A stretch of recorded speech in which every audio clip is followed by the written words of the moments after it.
আজকে শ্রী শ্রী হনুমান চল্লিশা হিন্দি বঙ্গানুবাদ সহ একটা পাঠ বঙ্গানুবাদ শুরু করতে চলছি। তাই সবাই বলেন জয় শ্রীরাম, জয় শ্রীরাম, জয় শ্রীরাম। চলুন শুরু করা যাক হনুমান চল্লিশা হিন্দি বঙ্গানুবাদটি। হাত বজ্র ওর ধ্বজা বিরাজে, কাঁধে মৌজ জনেও সাজ।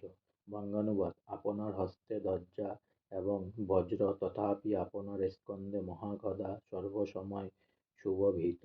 শঙ্খ সুবর্ণ কেশরী নন্দন, তেজ প্রতাপ মহাযগ বন্দন। বঙ্গানুবাদ: হে মহারুদ্ররূপী শঙ্কর অবতার, হে কেশরী নন্দন, আপনার তেজ ও প্রতাপকে ত্রিজগৎ বন্দনা করে। বিদ্যাবান গুণী অতি চাতুর, রাম কাজ করিবে ও আতুর। বঙ্গানুবাদ: আপনি বিদ্যাবান অর্থাৎ গুণবান ও অতি চতুর। সর্বদা আপনি শ্রীরামচন্দ্রের কার্যে ব্যস্ত থাকতে ভালোবাসেন।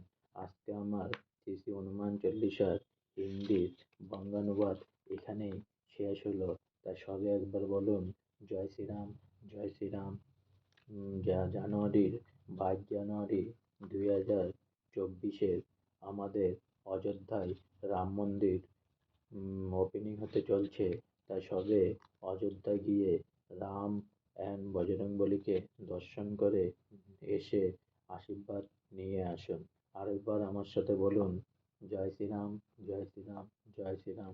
ভারত মাতা কি জয়, ভারত মাতা কি জয়, ভারত মাতা কি জয়।